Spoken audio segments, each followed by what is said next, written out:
Welcome back. Wakayode Ahmed join us on Hamad. Okay, not Hamad. Hamad. Kayode, good morning. What are you doing? Good to have you. Come on, why did that name just stop? Okay, I need to. Come on. I need to. Good morning, Kayode. Kayode Ahmed. Okay, how you doing?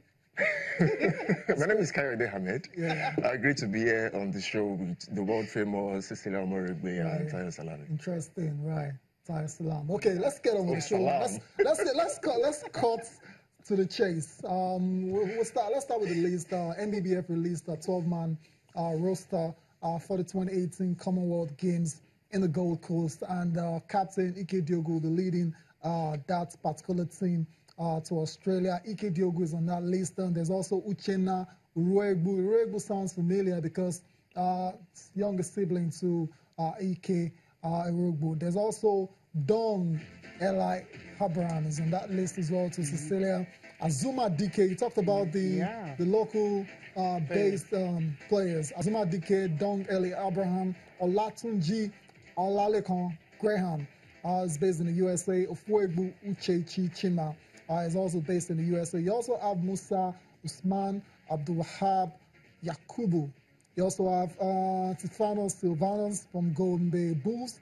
Abdul Yahya, the popular Abdul Yahya from Canopilas as well too. You also have Akua God's Gift Onyekachi, based in the USA.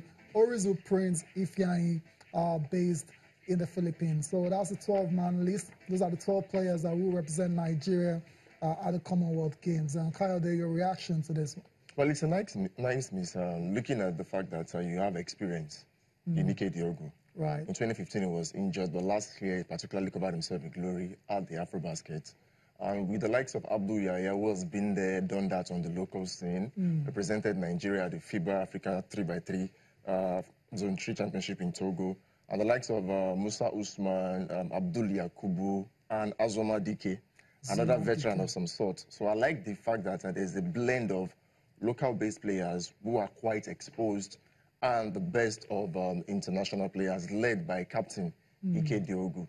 Yes, I want to say they'll be facing the likes of Australia, New Zealand, and Canada, who are more illustrious in basketball. But I think they want to fancy their chances as one of the dark horses in the group. It is a Commonwealth competition, and I want to believe they will go as far as possible, if not for anything, at least for exposure for the local-based players. But the experience of the likes of Ike Diogo should come to bear eventually. Interesting. Now that you mentioned Ike Diogo, if you look at this list, Cecilia, as well, too, apart from Ike Diogo from the Foreign Legion, where are the other guys? The other guys we used to. I mean, it's totally different from the list that played the qualifiers. You know, we talked about... So the continuity is lacking. You know, we talked about... It's not just that. We talked about the fact that, you know, the Commonwealth Games, big players are not going to be there. Because that's the peak. Players. When I mean big players, I mean those players...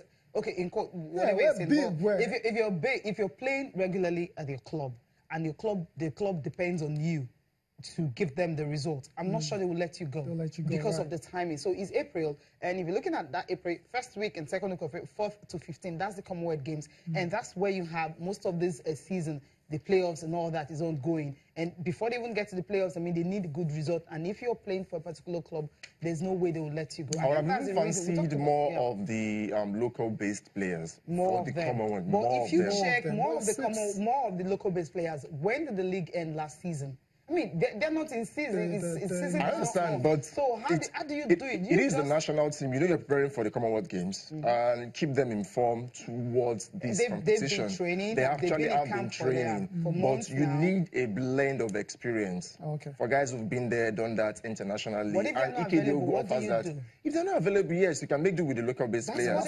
But you have Ike Diogo, you have the younger brother of Ike, who is Uchenna, and a number of other players who are unattached. But the experience they bring to the table cannot be discountenanced. So I feel it's a nice blend. And for Abdul Yahya, come on, he's been around the main national team, and even Azoma Dike, who's been there too. So I believe it's a nice blend, and they'll do quite well at the competition. Okay. He's just talking about continuity, why you don't have those players that you mentioned. Yeah, and rightly explained why some of them are not around. Obviously will not be available for this. Okay, so that's it. Wish them all the best. Remember when the qualifiers list also came out, we're like, okay, what happened to some of those players who helped us at the AfroBasket and all that? But hey, they went unbeaten. I mean, just two teams went unbeaten in the But you never can say it will also be an opportunity for other players, like Mike Mefevera, who last played for the national team in 2009. And for me was the MVP at the regional qualifiers. It could also be an opportunity for some other players who are seeking the comeback into the national team to get the opportunity to shine. It's those that are seeking international recognition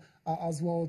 Nigeria's team is expected to depart for Brisbane on March the 23rd, ahead of their first game against New Zealand on Friday, April the 6th. We wish them all the best in that condition. Let's talk about the UEFA Champions League now.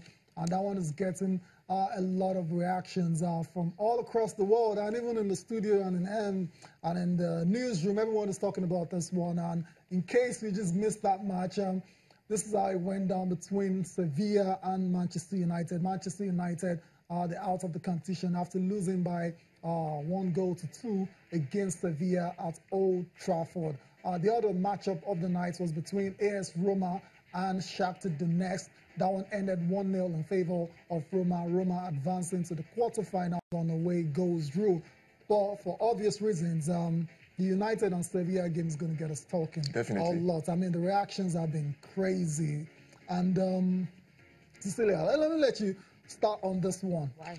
Yeah, because you're not impressed at all. I wasn't. I mean, we've seen United in 3 games they played in a row at Old Trafford. We've seen what they've come up with and all that. But there's using the small boys, so to speak, or he's using the bigger boys and all. We've seen what they can actually come up with. But what we saw last night wasn't the United that we know. So that's why everyone felt, okay, the fans were actually watching a nightmare. You know, a place where they go, they dream, they want to win, they don't concede goals. Okay. And there you have it. I mean, one boy came in 80 seconds later, and in 4 minutes, they conceded 2 goals. Everything changed, and they're out of the Champions League. So it's ludicrous, right? Ludicrous, right? Yeah, Kaide, before I let Kaide, come in with his own take on the game, let's go and